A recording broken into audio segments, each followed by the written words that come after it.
Welcome to the Dojo Talk Podcast. Please remove them shoes before entry. The master is here, and you still have not taken off your shoes.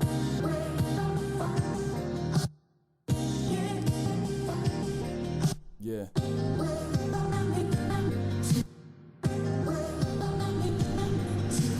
Living every day to define man's mission. Looking to the sky for divine transmission.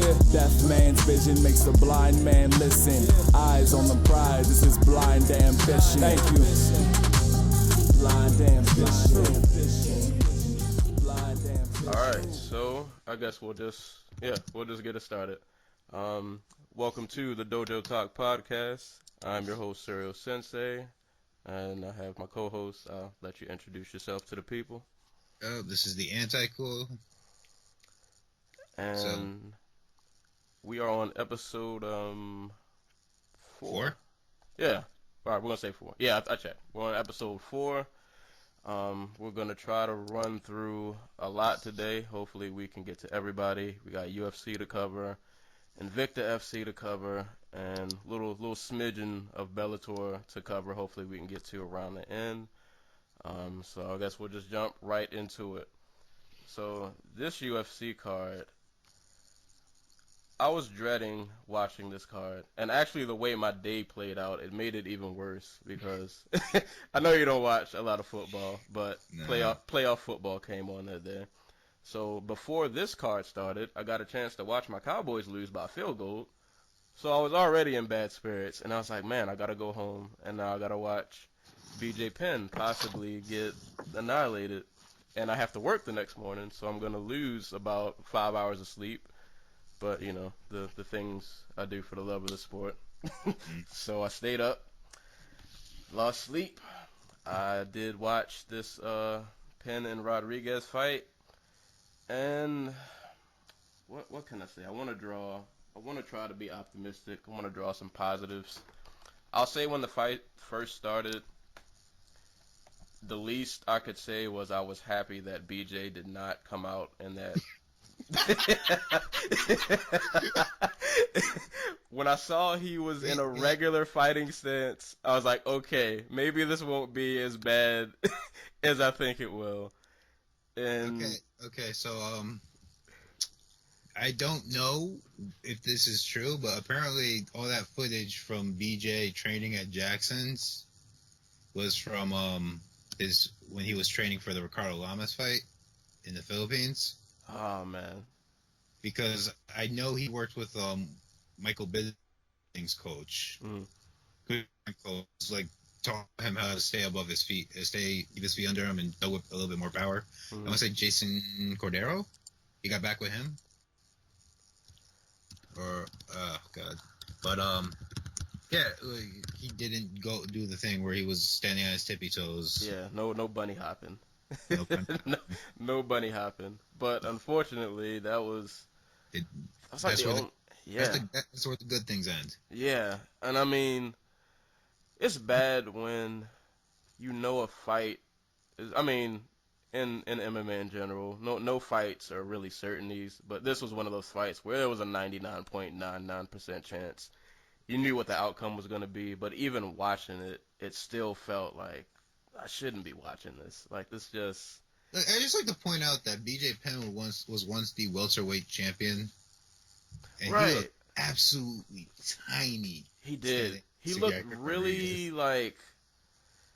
I don't want to say old, but for lack of a better word, I guess he kind of did. Yeah.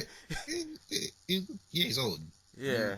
He looked every bit of 30... What is it, like 38? I think he's like 35, 36. Well, but that's not counting all the beatings. He's 38.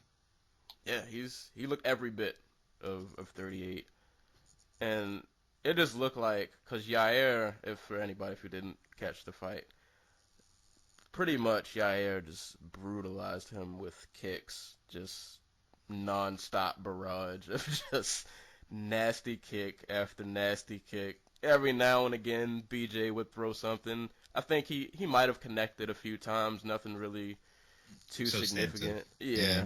And then by the end of the first round, I was kind of hoping the fight would be over because by the end of the first, I was like, I don't want to watch this anymore. And then the second round starts, and it gets even worse. And eventually, Yair front kicks him, and I think he followed the front with a right hook. It was a right hook or a left. So he threw I want to say a front kick into a shifting right hand.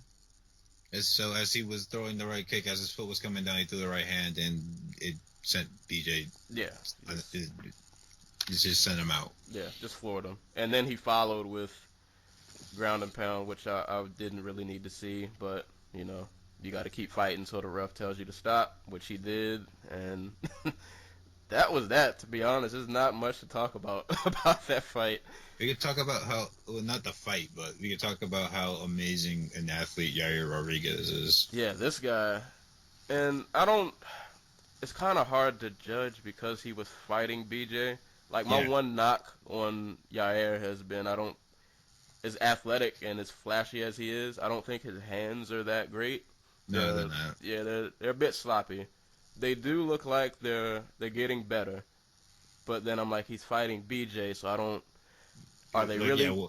Yeah. What type of bar test is that? Yeah, so it's. I'll probably give him the benefit of the doubt, though. I mean, he's a young dude. I'm pretty sure he's diligently working on his craft, and no matter that BJ's 38, everybody wants to get that one veteran win on their record. So. Yeah. Well, like, to BJ's credit. And this is partly because the UFC, he's such a big name, the UFC doesn't match him up with, like, middle of the road guys, but, like, he hasn't won a fight since Matt Hughes, right? Yep, that was his last one. And even before that, he was, you know, the champion, so he was only fighting, you know, Frankie Edgar's and Diego Sanchez's. Right. But, like, since that fight, since beating Matt Hughes, he's fought John Fitch when John Fitch was still the number 2 guy in the division. Right. Rory McDonald. And Frankie Edgar. So, you know, he might have, and he was competitive against Diaz, and he fought Fitch to a draw. Right. So, you know, he's progressively been looking worse, but it's also been against top competition. Yeah. Yeah. Which so, So, you know, there's reason to believe, like, heading into that fight, that, you know, that 0.001% is. Yair Rodriguez goes for like a spinning back kick, trips, and BJ just takes his back and locks in a rear naked choke or something crazy like that. Yeah. But and at least he tried to clinch with Yair a couple of times. Yeah, it's just Yair's twice his size, twice as strong, and twice as athletic. Yeah. But no, I don't feel bad about it. I can't say the same.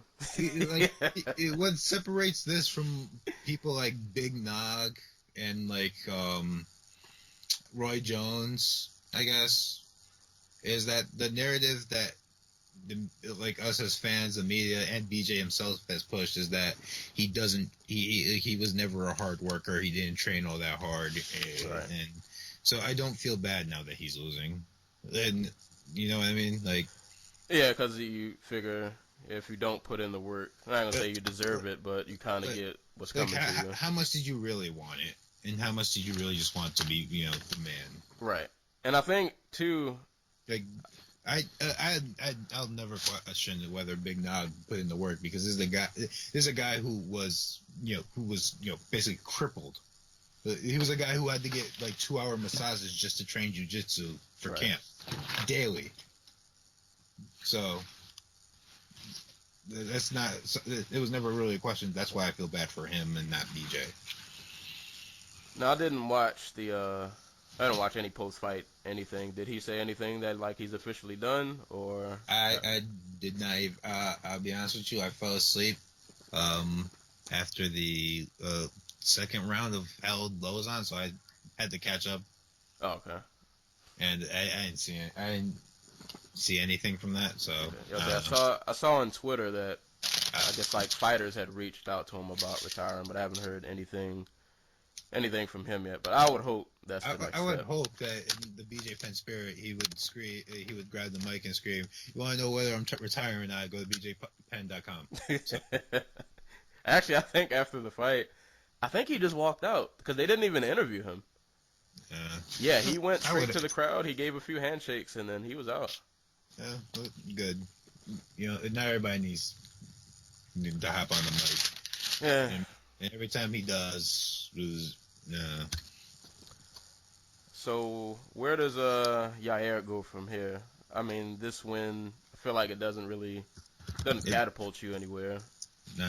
This win was basically to put him in the cage with a name on NFL playoff weekend when they know they're going to have that huge ratings boost on FS1. Right. Which because I read they got 1 million. I think it peaked at 1 million. I think. Oh, really? Yeah. Hold on. Let me check Jason Floyd's Twitter. Live research. I'm pretty sure I saw an article that said the event peaked at like a little over 1 million. That would be really down from 1.6 million. That's really down from the last two, but the last two were also a title fight between Cruz and Dillashaw and Conor McGregor. Yeah, I was gonna say this card, at least on paper, weren't a lot of stars. There weren't a ton of big names that like a casual person would probably know or even recognize. There wasn't even a lot there if you're like just like a casual hardcore MMA fan, I guess. Yeah, like outside of the main card. Like if you recognize these names, you might recognize these names, but you're not exactly excited to see them. Like, right. I can understand not caring if Walt Harris or Frankie Saenz is fighting. Like I care, but I understand if somebody who follows the sport doesn't. Yeah. So who's a good matchup for Yair next? Cub. I was thinking the same thing earlier. Everybody else is coming off a loss. Pettis is out the division. Stevens lost. Oliveira lost. Bermudez is scheduled with the Korean Zombie. Maybe Brian Ortega, but I don't see the point of having two young guys face off against one another. Yeah, I don't really have top 10 wins. Yeah, I don't like when the UFC does stuff like that either. Let the prospects run their own course, or if you want to put them together to fight, let it be like a title contender, anything like that. That's cool, but yeah, I wouldn't mind seeing Cub. I think everybody wins in that situation. We probably get not a repeat of Cub and Korean Superboy, but I'm pretty sure there'll be blood. Here's the thing with Yair: when I expect him to either get to a title shot and lose, and then come back stronger, or get blown out, or get blown out by like a top 5 fighter, and then come back stronger. Yeah. Because right now he really just goes in the cage and does Yair Rodriguez things. There's no tact or real thought put into, I guess, his approach. Because he's such a brilliant athlete and such a great kicker that he doesn't really need one. Right. But when he loses, I expect him to just kind of fall flat on his face. You know what I mean? Yeah, I think I could see him making it to like a title contender fight, and he come up short. Yeah, because somebody's gonna expose. I think somebody, and maybe it would be Cub. Somebody I think might expose the lack. So I'm hoping I'm doing like boxing skills if they can manage to not get their head kicked off. Yeah, like Cub Swanson in his last fight showed that he understood how to take. He understood, even though he's not great at it, he understood how to take away space from somebody who needs it. Right. And Doho Choi is very good at that. At disincentivizing people from trying to close distance on him. Right, because he can just take your head off with one. And Cub has a chin. He can take a shot. Yeah, and he proved that in his last fight. Yeah, he can take one and he can give one. But yeah, I guess nothing. If we have to see BJ Penn fight again, who would you like to see him fight? Oh God. Is there anybody else who's... All right, this is 145. I say Diego Sanchez. Just run it back. Yeah, I guess I wouldn't mind seeing that. Even though, to be honest, at this point in their careers, I probably would have Diego winning. But, yeah, I guess I wouldn't be too mad at that. But, to be honest, I'm hoping that conversation doesn't come up. I don't. I just don't. I don't like seeing, even if there are people I'm not huge fans of, I just don't like seeing people that were once like just great just take such a fall from grace. It's especially bad when it comes to the fight sports. Yeah, because you just gotta physically see them just. Like when Jordan came back, it was sad, but he was still scoring like what 20 points a game or something. Right. Yeah. So there was still like, oh, he has a little something left, but with fighting, it's just like. When you're outmatched, you are outmatched. And I feel bad too because like people who are just now like getting into the sport, this is their like maybe their first initial exposure to BJ, and they'll just think of him as like, oh, it's this old flabby guy who got murdered at a main event. Yeah. But you look at like his entire career, and it's like this dude was one of the all-time. I mean, if he would have trained more, I think he probably would have even cemented himself further. But even just now with his resume, all-time great, not even a question. Yep. But yeah, that's that fight. I don't want to linger on that main event for too long. But co-main event, which was another fight I was really interested to see when I heard this. Joe Lauzon and Marcin Held. And anytime somebody from another organization comes over, I just have a bias to root for them for some reason. I like seeing people come from other organizations and just mess things up and wreck shop. We like the chaos. That's why I miss Strikeforce. Right, I missed the conversation. You missed that. And I didn't think Held was going to come over and like be champ or anything, but I was thinking he'll ring together a few wins, but unfortunately he is now 0-2, and this fight was controversial to some people. Split decision went to Lauzon. How did you score it? Including Joe Lauzon. I was gonna say we could say how we score it, but even Lauzon, who won, said that he lost. So, I'm not angry at either one of these guys winning this fight, but if I was a judge, I'd probably have given it to Lauzon too. That's just basically how I see it. Just, the more definitive round we won the most definitive round in the fight, and he did the most. Like, I can't remember how I scored like round by round. Yeah. But I just remember later in the fight, to me it seemed like, Held was kind of getting his game plan off a little more. He was getting his takedowns in. Yeah. He didn't really inflict, any major damage, which I guess you could probably say that's the reason maybe the judges didn't see it go his way.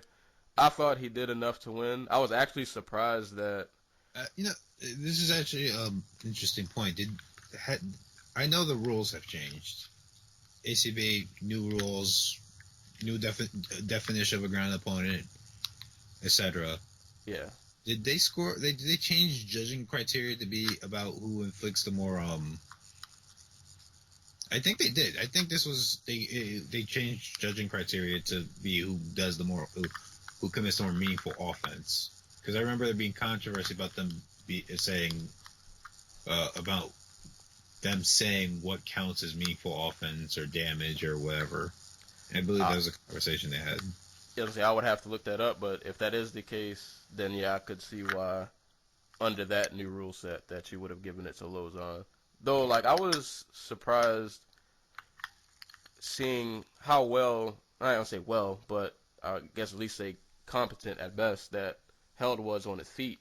Because when this fight got announced, I was thinking either one or two things. Held will somehow eke out a decision, or to be honest, I thought Lauzon might put him to sleep. Yeah. And held his own on the feet. Like I said, didn't land anything too crazy, but like he did enough to use his hands to set up his takedowns. Mm-hmm. And he set that first round where he just got... Yeah, set the first round. Yeah, the first round definitely went to Lauzon. The first round, he also got his crap beaten in. Yeah, but the second round, I thought the second and third, he kind of got his feet under him better.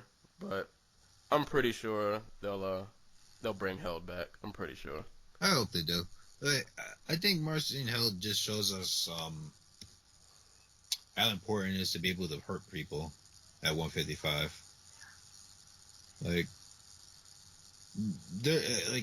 I don't think technically Marcin Held's like that inferior of a fighter to Joe Lauzon.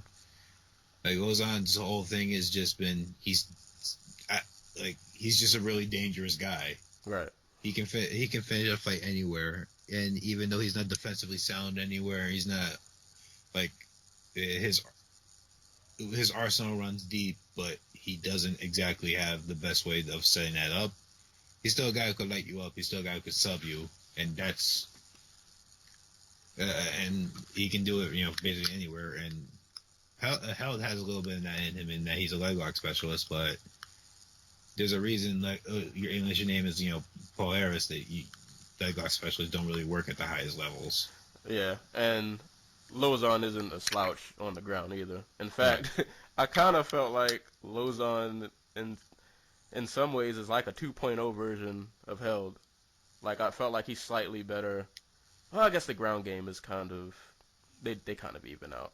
Like, this really goes to show, like, especially with guys coming in, how, I want to say, deep the UFC is in terms of, like, preparing fighters for other fighters. Like, Will Brooks, someone who's fought Marcin Held, who was supposed to come in and be this instant contender. Right. He goes out on, admittedly short notice, and puts up a competent but not especially star-making performance against Ross Pearson. Ross Pearson, yeah. And then his very next fight, his opponent comes in overweight, obviously, by like a whole weight class. And I think he broke his rib in like the first round, but it goes to show that once you get a wider dearth of opponents, you're better prepared in the UFC than you are in something like Bellator. Yeah, I think you could make the argument. Yeah, I was gonna say, I think you could make the argument that at least in the 155 division, that the UFC's they're deep. Like that division, if any of the bottom 25 lightweights, not bottom 25, if you take the top 50 lightweights and take the bottom 25, they'd probably be fighting for the title in Bellator. Right. Because for people who don't know Held, he was a title. He fought for. Did he fight twice or once for the belt in Bellator? I want to say he fought once. He fought Michael Chandler. Oh yeah, that wasn't twice. A title fight. Okay. Yeah. So technically, I guess you could at least say he's fought championship or Bellator championship caliber opponents 3 times. Yeah. And we just saw Michael Chandler as a top, 10, top 5 lightweight when he beat the crap out of Benson Henderson. Oh god. Oh boy. Like, Marcin Held is a good fighter. Yeah, that's the point. But his game might not be suited for a place where, like the UFC. I think unless he's gonna have to learn to deal. You have to deal more damage. It's not like, because in Bellator he could just grab you, take you down, and eventually one of your limbs is leaving. Yeah, like I think that's the thing. If you're a Bellator fighter and you come up in their system, your game is going to be a little bit more broken because you can get away with a little bit more. Right. But I'm pretty sure, hopefully they'll bring him back. And I was thinking also too with Lauzon, like, this dude's been fighting for ever. Right, like, but even after he loses his fights, I'm like, I don't think he's gonna retire. I'm pretty sure. Like, he'll be back. Like, I never know the night, like, is he ever going to quit? Like, he's just going to be one of those guys that just fights forever. Like, 2 years ago, he beat Michael Chiesa. Like, that's insane. Because, like, he didn't just beat him, he stopped him. Right. And, like, I think it was on a cut, but like, it was heading in that direction. And prior to that fight, he had gotten lit up by Jim Miller, Michael Johnson, and had his first decision in, like, maybe ever against Mac Danzig. Like, he looked like he was on his way out, is my point. He was slowing down. He looked slower and stiff. And all of a sudden, he gets a stoppage win over Michael Chiesa. He didn't look great against Ally Quinta. Like, I think he got beat. He got bullied around the cage. Then he stops Gomi. And he gets ground out by Dunham. And then he stops Diego Sanchez. Like, Joe Lozon is just going to be an inconsistent fighter forever. He's only 32. Yeah, but I'm like... He's also been fighting for 14 years. Yeah, I was going to say, I feel like he's like been fighting since I've been watching this sport. Like... He started... he started in 2002. Man, I was like 12. Yeah. I was like barely a teenager. And I'm looking at his record, and it's like win-loss, win-loss, win-loss. Like, you can't get rid of him. He's not going anywhere. Yeah. And if you look at, like, the quality, like, he has high quality, just, like, if strength of schedule was a thing in MMA... He'd be up there for lightweights. Yeah, he's up there. Like, none of these are easy wins, and they're all pretty tough losses. Like, he didn't really have any gimme fights. Nope. Not at all. So, I'm not sure. Huh? Oh, I was going to ask, we're on to, what's his name? Saunders McGee? Yeah. So, another controversial split. Well, that was a unanimous decision, actually. That was not a split decision. This was a pick'em fight for me when it got announced. I was slightly edging Court McGee, but I wasn't entirely sure. Mm-hmm. I thought Court...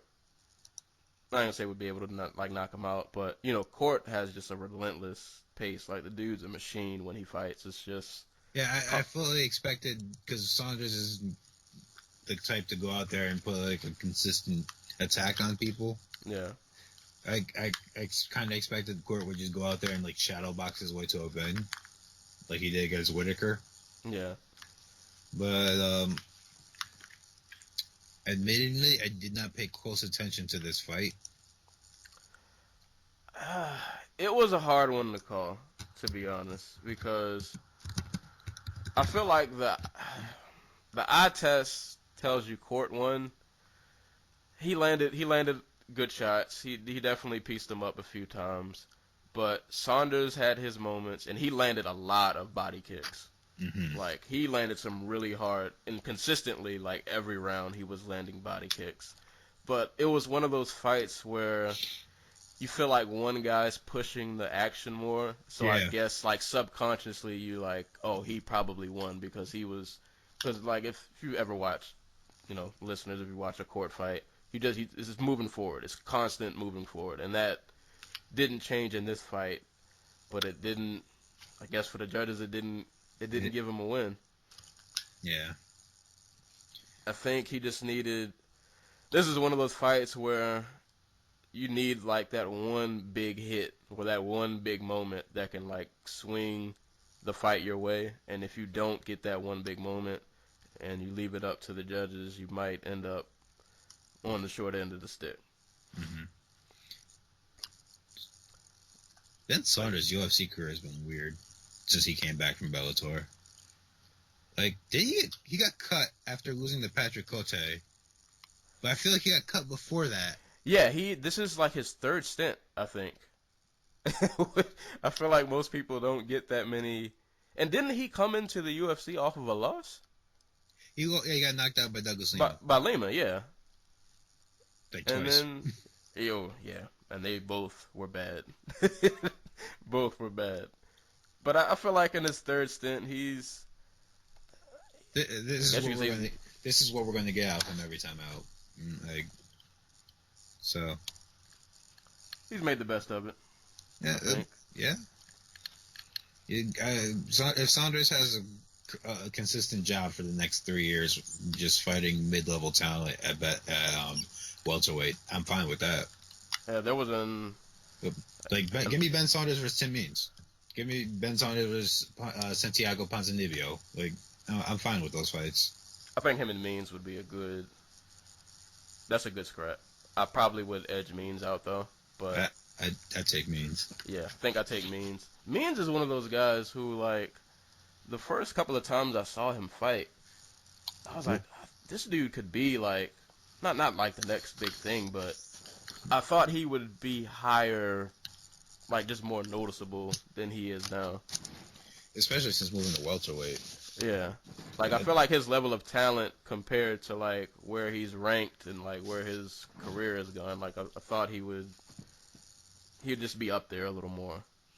The year off because of the drug stint or the weird supplement stint killed a lot of his momentum, but not the year off. He had like 9 months or something. And then I guess, oh man, we flew through this card kind of quick. Well, there's not a lot of substance. Yeah. We spent like the first 20 minutes talking about BJ Penn. Yeah. To round out the main card, Sergio Pettis and John Moraga. This is the best fight of Sergio Pettis' career. Yeah, I was gonna say he was landing some pretty mean. Hands are looking good. Yep. He took a couple shots, but the hands are definitely looking better than. And he looked giant in there. Yeah, like he's. I forget that he's 23, but he's like filling out and everything. Like he finally like hit his puberty stride. Yeah. Like he's on like man mode now. Yeah.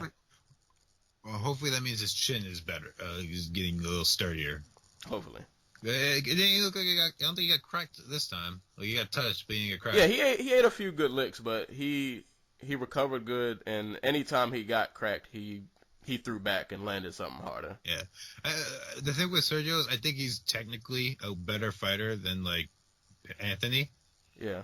I think he has all the little things Anthony doesn't with his boxing game, but he doesn't have any of the dynamism. Yeah, he doesn't have and he doesn't have that dog that Anthony has, where like if you hit him, he will try to hit you back. Right. It's like all the small technical abilities are there, but there's still nothing that like pops out really. It's just it's a solid guy, but he puts together like brilliant first rounds. I can't remember. Has there been a fight where he just hasn't looked good, like just straight up miles better than his opponent in the first round? Nope, because even in the fights that he loses, like the not the Caceres fight, the Benoit fight, dude, he was that fight still blows my mind. He was absolutely just brutalizing the man. Yeah, like he was wrecking him, and just in the end he gets caught, and it's just like what happened? Yeah. And actually, you could say that with I don't remember the Caceres fight that much. He won the first round. I think I had him winning the first round. I think it was like a more even second round with Caceres like edging it out, and then he was coming back. Then Pettis came back in the third round. Went for like I think he got dropped in the second round. That's what happened. He came back in the third, was winning the round, shot for a takedown, and choked out. Yep. But I say in this fight against Moraga though, he looked really good. But you know what though, that bugs me. I always get excited when I see 125 do really good. Mm-hmm. And I can't. I feel like I shouldn't do this, but I have to. I instantly compare them to Mighty Mouse, and I'm like, how does he stack up? And as good as he looked, as great as he looked against Moraga, I'm like, dude, I don't. If he was a better finisher, like a round one Pettis against Mighty Mouse would be an amazing fight. Right. Even if he only has one fight to do it, or one round to like try to really put it on him, but he's not a finisher. Like he dropped Moraga at the end of this round and came back in the second and arguably lost that round. So I think with him, it's just a like I think just over time. I hope that he'll get that like dog in him, because I mean, yeah, you got to keep in mind this dude's still 23. Right, like it's like a college like freshman, like in considering how young he is. He's gotten time is on his side. Like he's got all the time in the world to get better, and I'm pretty sure eventually he'll. He's still learning how to put together a complete fight. Like he looked better. Like this, when I say this is his best performance, I don't just mean that he battered a top 10 opponent for like the better part of the first round.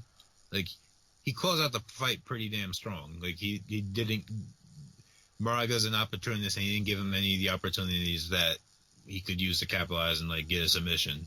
Right, and Maraga's a vet. Like he's been around for a while, and Sergio held it down. Like and then the times that it looked like he was in danger, like he didn't panic or make any mistakes. He got his feet back under him, and he cracked back, and he cracked back a lot harder. it seemed like. But yeah, I guess. Who do you think they should match him up against? God. Let's see.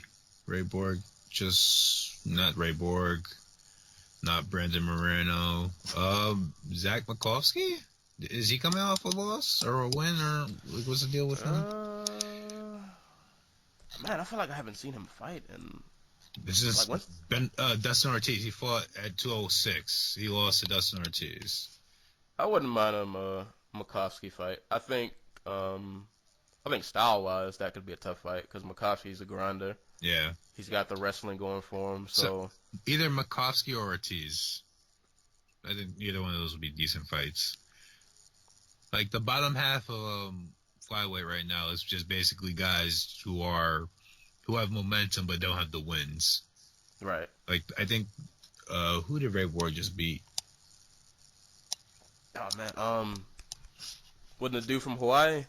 Lewis, he beat Smoker. Smoker, yeah. So him and Moreno are the only people with wins at the bottom half of this list in the top 15, and they're both Lewis Smoker. So, God, I feel bad for Smoker. Borg's a beast, man. Borg is an animal, like.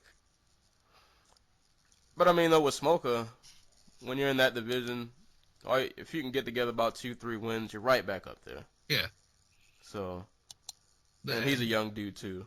But I think the issue with Smoker, and we can compare him to like Pettis, is Smoker's just slow. Like, I'm sorry, but like, if you're in a division where everybody's like a really fast switch athlete, like everybody's either Ray Borg, Demetrius Johnson, or Joseph Benavidez, or freaking Henry Cejudo or Kyoji Horiguchi. Yep. Like, and you're not a competent outfighter with your reach and you're kind of gangly. Like, what chance do you really stand? Yeah, because you can't hit what you can't touch. Yeah. Cannot hit what you can't touch. But I know we can't review the whole card, but just real quick for the listeners out there, other fights you should definitely watch on this card. Frankie Saenz and Augusto Mendez was a really dope fight. Augusto Mendez beat a top 15 fighter in his second UFC fight, and and looked good. He looked damn good. Like, looked really good. Go ahead. No, like we can't really undersell how good he looked, because like we said, like, there's a dude who started his UFC career on 5 days' notice, getting knocked out by Cody Garbrandt, and that was after only 2 years of fighting and presumably 2.5 years of training and striking, and he went out there and looked like like a fairly competent striker with with power, and that was a really surprising good performance. Yeah, he's gonna be a problem in the future. Too bad he's 33 years old. Maybe he'll be one of those cases. He can string it together real fast. Yeah, he's like Warren. Right. he'll string it together real fast.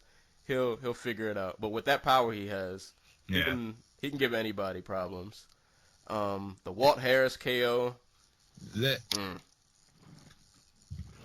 Walt Harris is forever going to be my favorite jiggly-weight. I'm sorry. I only consider top 15 fighters heavyweights. Everybody else is a jiggly-weight. He looked good though. I like what I saw. He looked real good, and he knocked out Cody East. Not this card, but last time. Yeah. So he's forever the number one ranked heavyweight in my book. That fight, and what other fight do I want to mention? Oh, I'm gonna butcher this guy's name, something terrible. Oleksiy Oleinik. There we go. We'll go with that. Versus Victor Pesta, which ended with an Ezekiel choke, which is something I've never seen before. Ezekiel choke while he was mounted. Right, like, to Victor paint the Pesta, visual. Victor Pesta had full mount. Right, and was dropping bombs. And, yeah, I don't...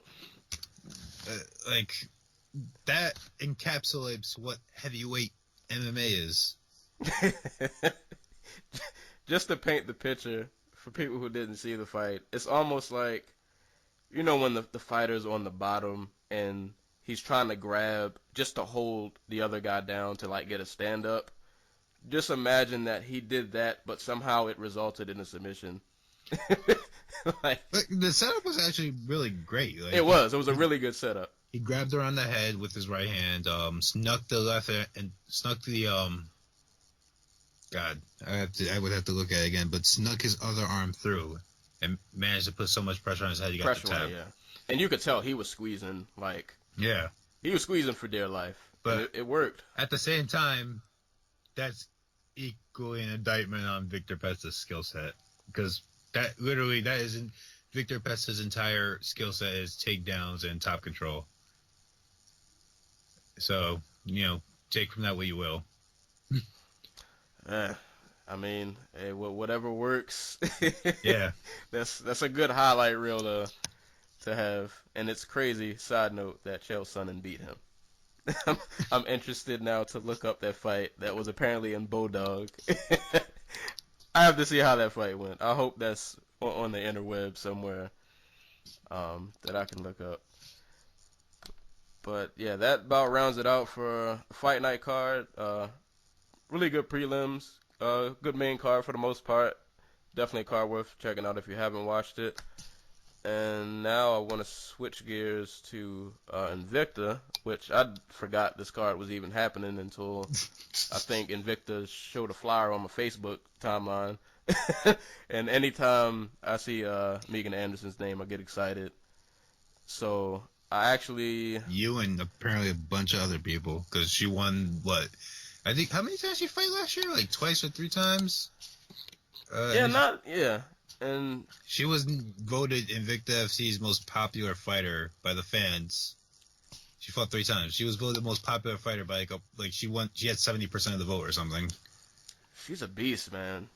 Like, she is the first legitimate featherweight prospect in a very long time.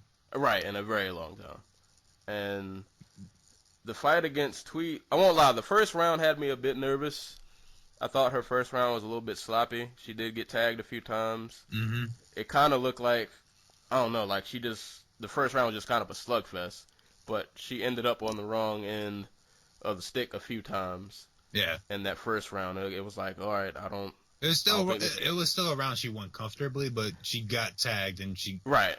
You know, she got, I want to say rocked, but she got scared off her game a little bit. Yeah, it was like, if you keep this up, you might end up losing. Yeah. If you keep doing what you're doing. But man, I'm telling you, if you've never seen this girl fight, just watch the second round. It was just straight berserk mode. I don't remember if it was the first or second round, but there's one point that she just doubles up on her right hand and it starts off like a 5-punch combo, and every single punch lands. Yeah, like I think eventually it might end up catching up to her, because I think she's willing to give one to take one. Yeah. Or take one to give one. But it's important to note that when did she lose to Cindy Dandois? She's only been at like I don't want to say a real MMA camp because it's kind of insult to Australia. Right. But like she September 2015 is basically when she started training at an American gym, and that's where like we see her just skyrocket. And she is a big 145er. When she got signed to Invicta, I looked her up for like the card to see who Cindy Dandois was fighting, and I'm like, oh my god, this woman is 6 feet tall. Yeah, like This is a big woman. And I watched her fight, and I'm like, oh my god, she's like a competent athlete. Right, and it's scary. Which is rare. Like, yeah, she's not one of those big for nothing. Like I mean, the technique it's not perfect. It's not all there. Yeah, it's not all there. But if she catches you, like she's only getting better. Right. She's been fighting for what, 3 years? Yeah, like 3 years. So 3 years, and she's 8-2. Yep, and she's only getting better. And as long as they keep her away from Cyborg for a while, she might be able to be here eventually. And I was wondering, actually, hold up, real quick though, before I talk about the call out she did at the end of the fight. That second round, the way that fight ended. Poor Charmaine Tweet. Woo, God damn. My God. That was like Lawler McDonald 2 moment where like it was where she ate a kick to the face and like you could she was bleeding before then though, wasn't she? Yeah, but her whole face just opened up and you could tell like the pain was just too much. Right, and she literally like she got kicked, and Charmaine, God bless her heart, because I don't know how she even withstood that second round punishment. But when she got kicked and she like turned around almost, and it was almost like an I quit moment. Like it was an I quit moment. It was like I'm done. Take anymore. And yeah, it was. I felt bad. Like that was like we said on the last podcast. That was one of those moments where I was like, why do I watch this sport? Like this is savagery right now. But man, yeah, that was a good showing for Anderson. That was a great showing.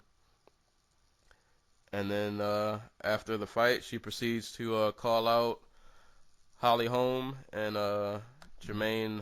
I'm probably going to butcher her name too. It's Durandamy, right? Yep. Hypothetically speaking, does she beat, at this point in her career, does she beat either of those two? If she shoots her takedowns, yes. If she doesn't, no. That's my answer. Who does she... Well, actually, you know what? She might be able to beat Holly Holm on the feet because I don't think Holly Holm has ever been Holly Holm's entire boxing skill set doesn't really transfer over to MMA. Like, it did for Ronda, but in every other fight, it really hasn't. So maybe in between seeing a million sidekicks from Holm, she catches her, just sends her to the mat. But I'd still favor Holm and Durandamy over, unless she shot for takedowns. Who do you think she has a better chance against?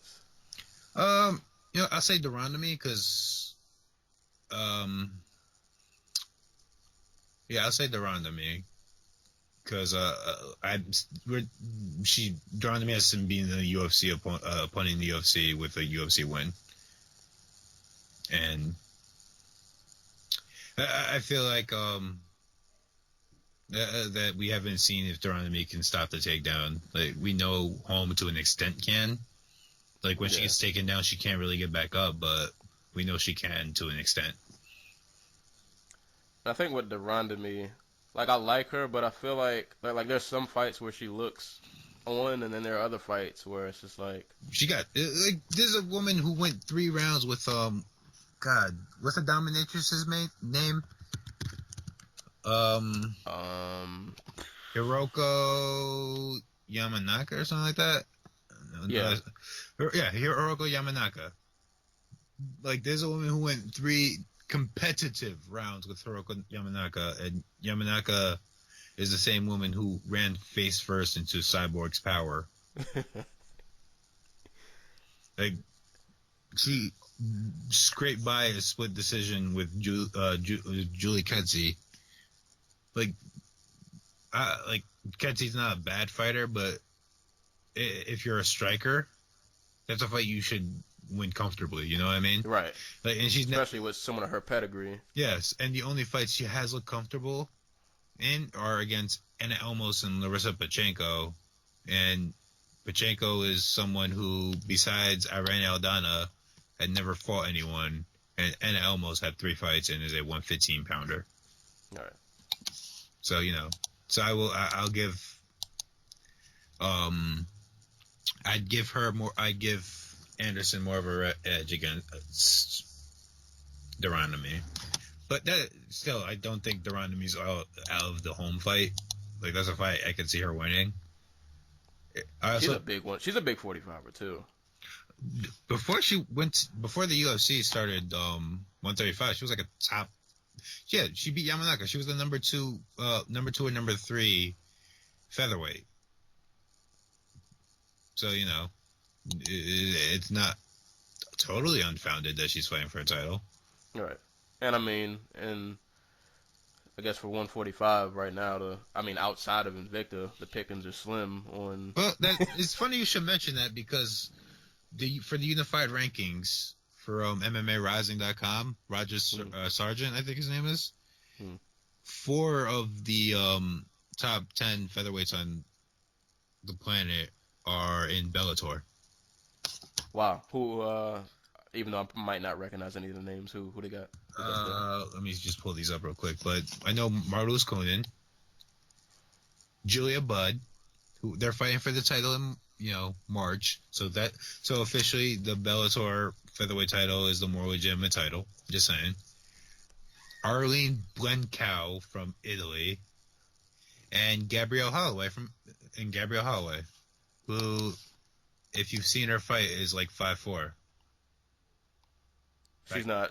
Is she shorter than who's the one chick? She's in the UFC. She's really, really, really short. She fought Shuhei Ham. Danielle Taylor. Are they like the same size? No. Danielle Taylor's like 4'11", 5 feet. Jesus Christ. But Gabrielle Holloway is 5'3", fighting in a division where Megan Anderson fights in.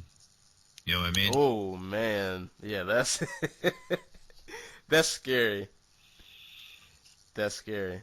Yeah, I always forget that Bellator has like women's division because I feel like I don't see them that much. Well, they tried to hide them away. Like they tried to do Marloes Conan versus Julia Budd in 2015. That was an undercard fight, wasn't it? Yeah, they were going to do it on the undercard, and then Budd pulled out, and Conan ended up fighting. What was her name?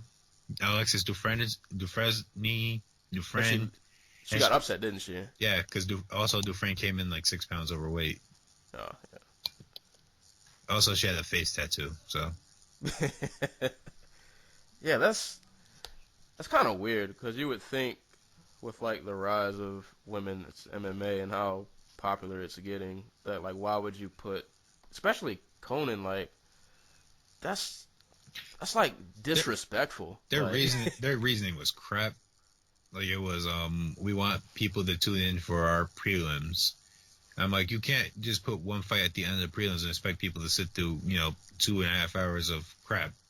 Right. And I love Bellator prelims because I used to, but not so much. Like they used to be human sacrifice hour. Like, like you want to talk about savagery? You're talking about like, freaking what? Like 2 guys with like zero experience. Zero experience, like 2 and 3 records, fighting for $250 in a picture with what was the girl's name? It wasn't Brittany Palmer. It was Bellator. I have to look this up. Yeah, I don't remember you talking about the ring girl? Yeah. Yeah, I don't remember. Jade Bryce. They're fighting for $250 in a picture with Jade Bryce, and that's basically it. That's dedication. And they were some of the most violent fights I've ever seen. I kind of feel like that's the same with WSOF. Maybe to a little lesser degrui. Like WSOF, like Justin Gaethje fights and Marlon Moraes fights, yeah, but also Blagoy Ivanov. But with WSOF, I derive no pleasure from watching those cards. You know what I mean? And they're and they do a good job recruiting talent, but none of their talent shows up. It's always like this boring drag out fight where like you can tell these guys are half-hearted, like they're just trying to get their rounds in. You know what I mean? I was thinking, and it's probably a side tangent, but you think those two will like ever merge? Bellator and WSOF? But yeah. Dude, when WSOF finally goes out of business, it'll be because some judge is putting their boss in jail. Like, I think I want them to merge because there's certain fighters over there I just want to see fight other people than who they're going against. If you take away your Ed Ruths and your Tyrell Fortunes and your Aaron Picos from Bellator's recent couple years, WSOF has done a better job of collecting prospects, above and beyond. And it's not. That's not even a joke. It's not even close because they get all these Russian talent that used to go to Bellator because Rebny was there. Yeah, you don't even hear from those dudes. Nope. Now they all fight at ACB and fight nights. Yeah, I never thought of that, so you just brought that up. Because that, on Bellator cards, I felt like during, their promo commercials, that was always a thing. There was some new Russian guy who was just going to come over with the cold face stare and he's just going to murder everybody. God, I miss Russian boys. Guy. And that just, I never thought about that. That's not really a thing anymore. Nope, they cut it. They cut all their Russian talent except for Koreshkov, and that's only because he had the title. They want Vitaly Minakov to stay, I guess, or they just don't want him to go to the UFC. I can't tell which, but everybody else they cut. They cut Bagoy Ivanov. They cut who's not Russian. I think he's. Was he from Belgium or something? What about I can't remember if he was Russian. Sarnovsky? They cut Sarnovsky. Now he's in the UFC, I think. Has he fought yet? I don't know if he's fought yet. Does he? I might be confusing my Russians here. No, he definitely did get cut though. He got cut. And I think he did get picked up by somebody else, but I can't remember. No, I'm confusing him with Smolyakov. Okay. Sarnovsky. I think he's fighting back in Russia. Oh wait, sorry, Alexander Sarnovsky. Yeah, he's in they brought him back to fight Held. And now I think he's in M1. Wow.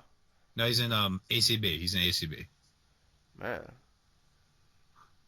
Yeah, no Russians in Bellator. Now when I watch their next card, that's gonna be what now I'm just gonna pay attention to that there are no more Russians. I mean, not to go all political, but Tito and Chael did support Trump. Yeah. So we can't be 100% sure on that. We'll see.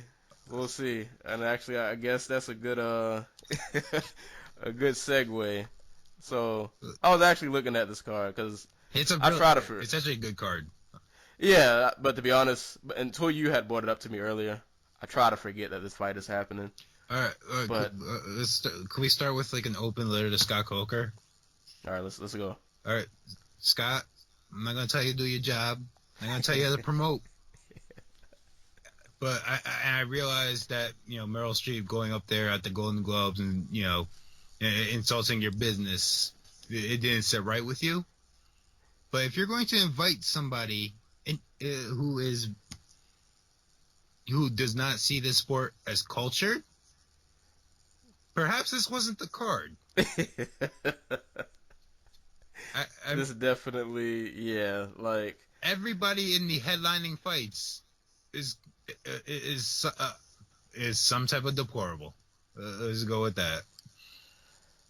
I guess we can't run through the whole card, but I'll give a couple of fights on here a little noticeable because there are some good fights on here, or at least some names to look out for. The greatest fight, the fight that is truest to the essence that is MMA, is Tito Ortiz versus Chael Sonnen.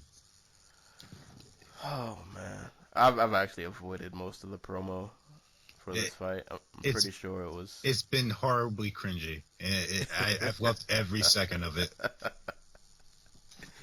So I'm assuming this is going to be at 205. Yes. Okay. I don't know why they bother. Just show up at heavyweight. Do you care?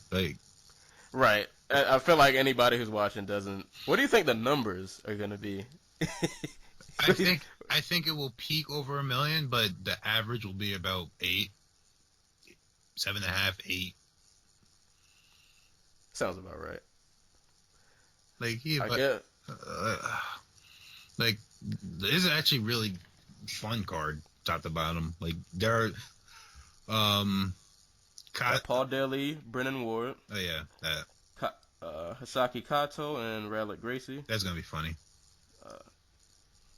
Georgie, did he go up a weight class? No, he's at featherweight. He's at featherweight? Him and Emmanuel Sanchez. Sanchez, yeah, that's a good one. Campos and Derek Anderson. That's a good one. That's a good. Who you got in that one? Campos and Anderson. Yeah, I'm gonna go with the Explode Fighting Series God, Derek Anderson. Explode Fight Series, greatest promotion on the planet. I think I got Anderson too. Well, hold up. Campos was the one who flatlined Gallard, right? But who isn't nowadays? I know. I was just trying to remember. I thought it was him, but I wasn't. You know who didn't? You know who didn't? Justin Gaethje. I'm calling you out, bro. You and Brendan Gertz. Hold up, Gallard. Speaking of Gallard, doesn't he have another? He is headlining the next Bellator card. Who's he? I saw it, but I can't remember. Who's he fighting? Chidi Njokuani at 175. Oh my god. Chidi's look decent. I can't remember. Chidi is a decent, like lower mid-tier welterweight, but he is nowhere near as exciting as people try to make him out to be. Oh, yeah. You think he wins? You think he wins though? I don't know. Yeah, I'll go with Chidi. I think Chidi wins. I think. Gallard, man, like. If for no other reason than every time Gallard tries to take a positive steps, like going up in weight year, it seems like he just falls flat on his face. Who else is on this card? This card? Kevin Casey. Henry Corrales? Yeah. Shinzo Machida? Oh, yeah, he is on here. Yep. But I want to a fight that probably will go overlooked, but with Bellator developing a 125 division for women, and it actually being, like, that was one of my favorite things about Bellator in 2016. They had solid fights between their women at 125. Rebecca Ruth versus Colin Schneider. That's a really good fight. And they've got, well, I don't know if this is the order the fights will be in, but they got this all the way at the bottom. Hold on. Where have I seen Rebecca Ruth before? She beat up the girl who bit Joanna Jędrzejczyk in Super Fight League. Okay, I'm about to say, I know she definitely looks familiar. Oh yeah, I think I watched that last Bellator card that she was on. Lena Ovchinnikova. Yeah, I'm looking at the last name. Yeah, I can't. Wasn't even gonna try it. But yeah, that girl bit. No, it was Joanne Calderwood. That's who it was. In Super Fight League, the other greatest promotion ever made. That's a weird fight for Super Fight League. Like, there's no Indians in that fight. Man, that was our London card. Never mind. I know it was in New Delhi. I have no idea what I'm talking about. Back to Bellator. Say back to Chael and Tito. So who? No, back to Ruth and Schneider. Who do you have in that fight? Hold on. I was trying to pull up Schneider's record, but my internet is failing me. Because I feel like I recognize both of these names, but, like, I can't vividly remember the fights. But, like, I know I've seen them before. Okay, Schneider fought Evinger. Yes. She fought Evinger for the 145 title, or was that bantamweight? I think it was 145. It was no, that's bantamweight. You're right. That was bantamweight. I'm going to go with Schneider. All right. I'm kind of torn. I really liked what I've seen from Ruth. Like, McFarlane is a surprisingly crafty fighter for someone who graduated out of Explode Fight Series. So, I'll stick with Schneider for now. Actually, you know what? I feel like we should just do predictions for this card. All right. Tito Ortiz versus Sonnen will be like Tito Ortiz versus Stephan Bonner. That's my prediction. One day we have to rank all these like Bellator freak show fights. like nothing will ever top Kimbo versus Dada. Oh my God, Which it's funny you mention that because you know how like on Facebook when they have they share your post that you might have posted like a year or two ago. Yeah. That popped up on my newsfeed not too long ago. And I posted a video. I just recorded the KO, and I just died laughing the whole video. Like, it was... Rest in peace, Kimbo. But, Kevin Ferguson, man, we miss you. We do. You but are... that... Oh, my God. Oh, my God. That fight. That's number one, probably all-time freak fight for me. Like, I knew it was going to be bad, but even watching it, it was... It was better than Sap versus Nog. It was amazing. It was. It was if they both hadn't died, because apparently Dada said he died like 3 times. He had like a heart attack or something. If they had both not died, that fight would have been my number one fight of 2016 by far. God. Oh, and for the record, I have Sonnen over Tito. Same. Daly and Ward. Daly. Daly by violent KO. Kato and Gracie. Kato by, murder. Same. Karakhanyan and Sanchez. Yeah, you go first, because I don't... I think I'm going with Sanchez. Like, even though I think Karakhanyan's the better fighter, I guess. Sanchez is this weird thing where he can drag like a bad fight out of his opponent, and it gets him like split decisions, and he almost beat Daniel Weichel that way. Right, that's why I think, and like Karakhanyan to me, like if you look on paper, I feel like if you look at skill set, he's better at like everything. Yeah. But Sanchez just has like that animal factor that like he might just make this a real bloody dog fight, and he'll find a way to. He'll each out a win. So yeah, I got Sanchez in that one. Yeah, I'll ride that way too, just because it's going to. If it goes to decision, it's probably going to be split, and Sanchez has a tendency of winning those. And I think we both picked Anderson over Campos. Yep. And wait, who is this guy? Is this a rematch? I feel like there's a rematch. Let me see. No. There was Campos fought Geertz twice. They haven't fought yet. I was confusing him with Geertz. I want to pick this Machida fight, but I'm like, who? I don't know this guy he's fighting. I've never heard of this fellow, Jamar Ocampo. So I guess I'm just gonna have to pick Machida by default. Okay, hold up. Jamar Campo is 2-0. He came out of Gladiator Challenge. Yep, he has 2 submissions. Not much else on this page. His age is not available. His height is not available. Oh, hello. So we got a mystery fighter. Hello, we have an outlier on this card. UFC veteran and Derek Lewis victim, Jack May. Oh, he's all the way at like the butt. Where's he at? I saw his name earlier. Jack May and Dave Cryer.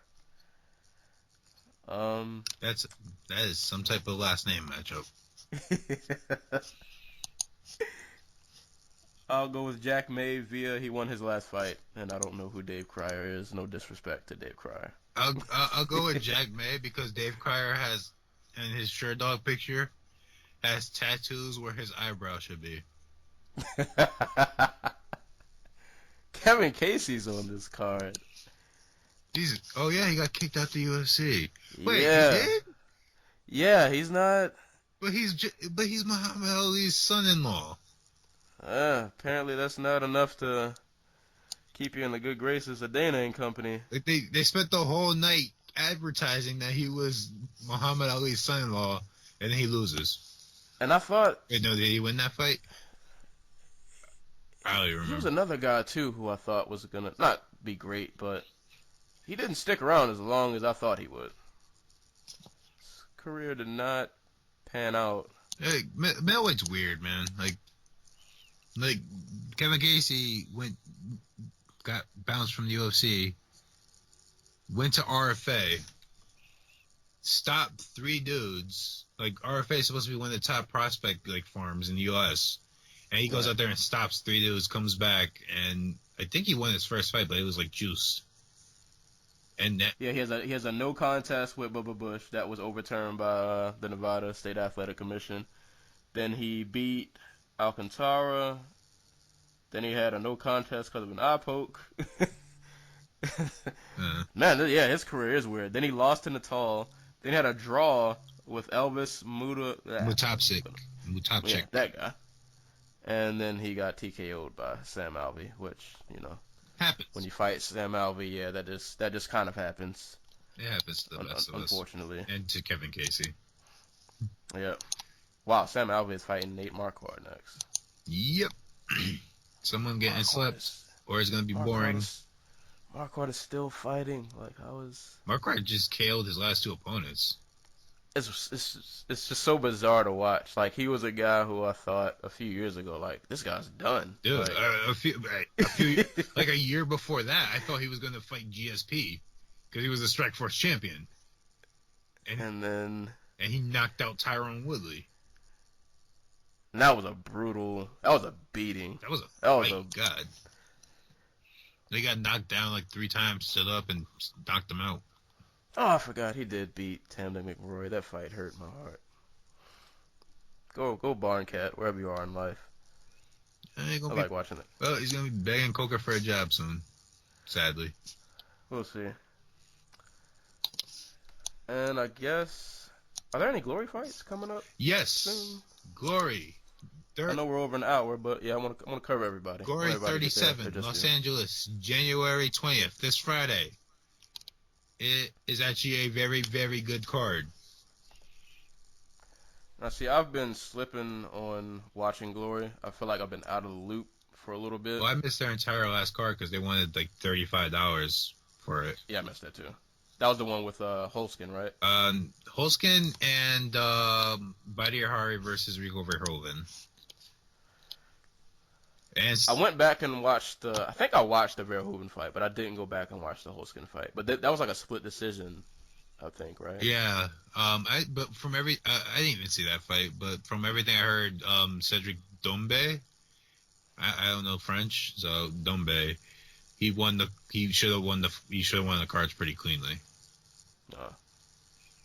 So who's headlining this card? Well, for the UFC Fight Pass portion, the Super Fight Series is going to be Robin van Roosmalen defending his featherweight title against Matt Embry. Ooh. And that is a top-tier fight. That is. And for anybody listening, if you don't watch Glory, I mean, all right, I can't say too much bad about you because I've been slipping lately too.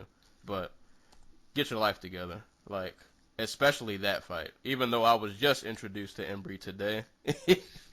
I'd never seen him fight before, but I can't blame you. He fought mostly in like Lion Fight, and he just made his Glory debut in Jersey in September. Oh, like he was not supposed to win that tournament. He comes out and he knocks out both guys. So, and he looked. I think the first thing that stood out to me about him is like when I watch kickboxing, the boxing tends to be not to be good, yeah. Yeah, the boxing isn't that great, and then you don't really see, like, not too much head movement, and he has both. and yeah, it was incredible. And the power, like, the fight that I saw you post earlier, when he caught the kick, and he just floored the guy. Yeah, Giga Chikadze, whatever. Yeah, just... the Georgian. Floored him, but Robin, man, that dude. I knew when he dropped to 45 that he was gonna be champ. Yeah, like he's a tank at 45. Man, there's days like this. I wish we had the K1 fighters, because that's where the real featherweight champ is. Kai Fairtex, can't pronounce his name, but that Kai versus either one of these guys would be an amazing fight. I wish Glory was more. I can't even just say Glory. I feel like kickboxing in general, like, I don't understand how it's not more popular. Because a lot of people I know who watch MMA, when it goes to the ground, it's like, what is this? Yeah. I'm like, all right, Glory's your this is your alternative. I think a lot of it has to do with 2 things. one is, what's the first thing you think of when you hear kickboxing? You think of like CKO and like cardio kickboxing, basically. I was gonna say Jean-Claude Van Damme. Yeah, it's like the Billy Bo thing, Yeah. You don't tend to. I guess they don't. It has like a bad. And I feel like I can't remember, but Rogan always mentions this on his podcast too. That like it does have like a. For some reason, it has like this bad stigma attached to it. Like people don't take it as serious as other sports. Yeah. Or other combat sports. Yeah. But the talent's there though, man. Like the glory cards that I do get a chance to watch. I'm normally never disappointed. It is a surprisingly deep American card, but I guess they're in LA, so they want to make a good impression. But in the actual main event that will be airing on ESPN2, it will be Jason Wilness coming off his third round TKO win over Simon Marcus back in September. Ah, it's another fight I didn't get to see. That was a great fight. And he will be fighting former MMA prospect from New Zealand, Israel Adesanya, Nigerian-born New Zealander, and that's going to be a great fight. I kind of wish Israel stuck with MMA, but he's such a great kickboxer that I'm just happy to see him fight. I'm hoping that since this is in LA, that this will come on at a reasonable time that I can watch. Let me check, because I have the poster thing right here. Glory Friday live. Yeah, it doesn't say. I'll have to go look it up. But yeah, I'm pretty sure this will be a great card. Like I said, if you're listening and you've never watched kickboxing, please watch Glory. Do yourself a favor. You're gonna see just awesome striking, great technique. I know you might not know any of the names, but you're going to get really quality fights. Every fight. Like, I can't remember many times that I've watched Glory and I've been disappointed. And if you're listening from Tumblr, Matt Embry is on Tumblr. Like, oh, yeah, I did find his page. Yeah, thank you for that. So, Moy Maddox, MUAY-MATICS.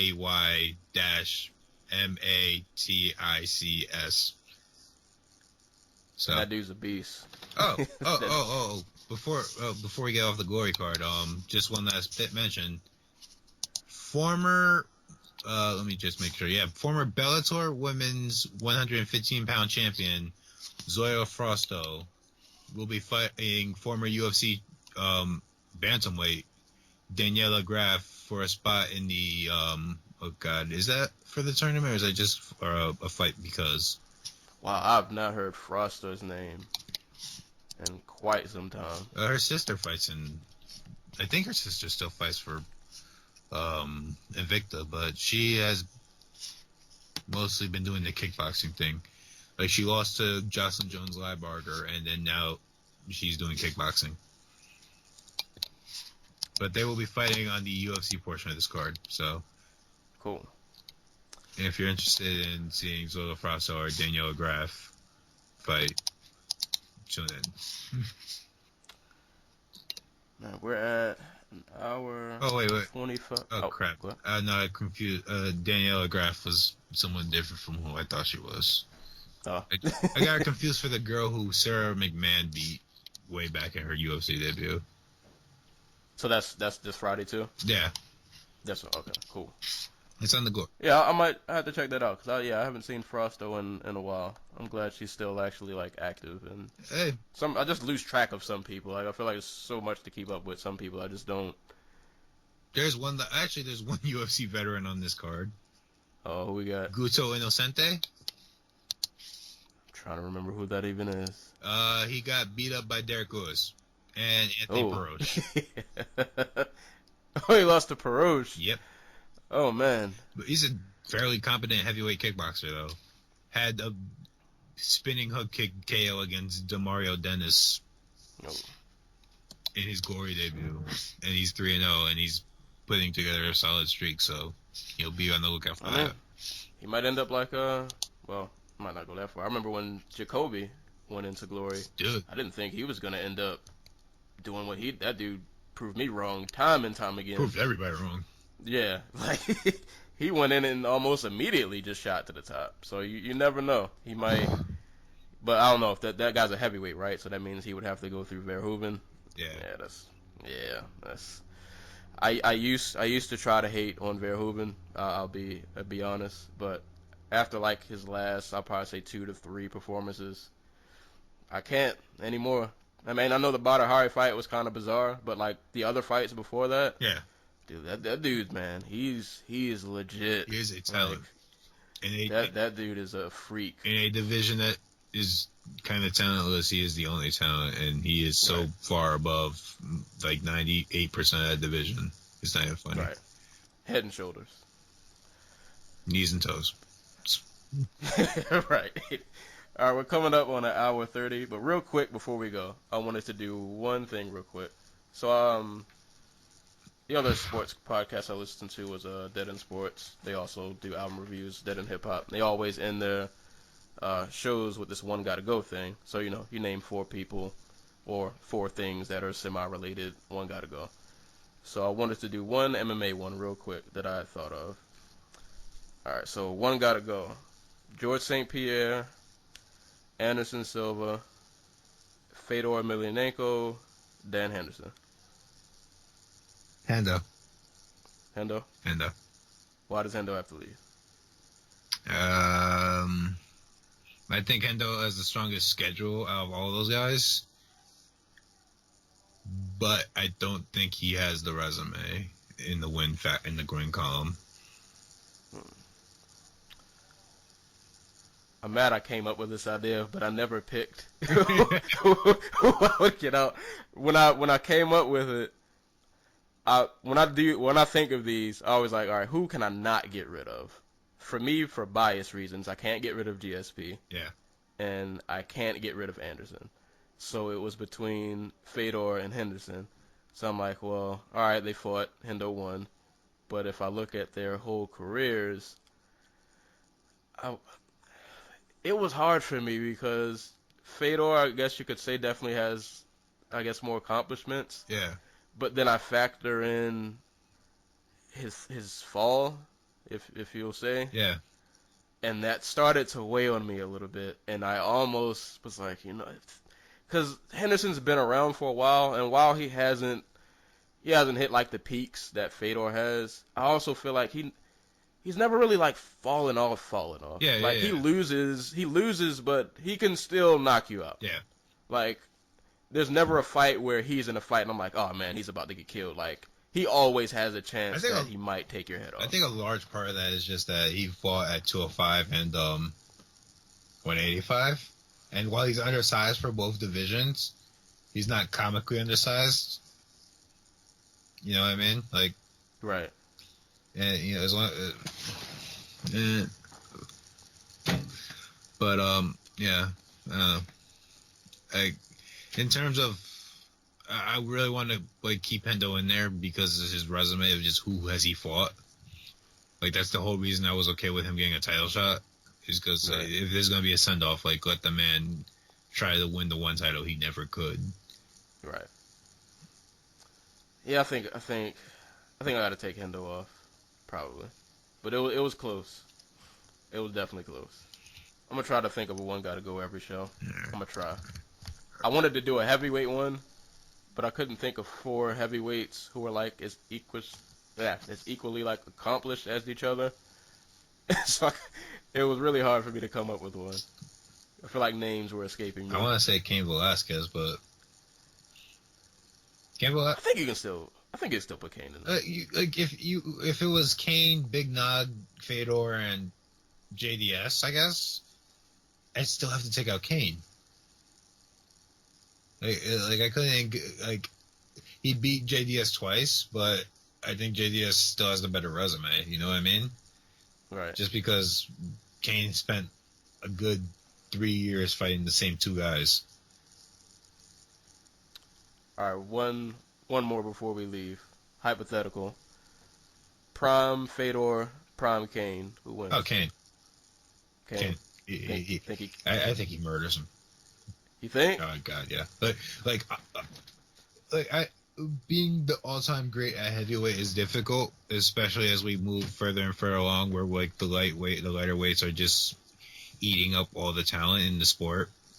Right. But in terms of if this guy is on and he's 100%, I take Kane over basically anybody in the sport. Maybe not Jones,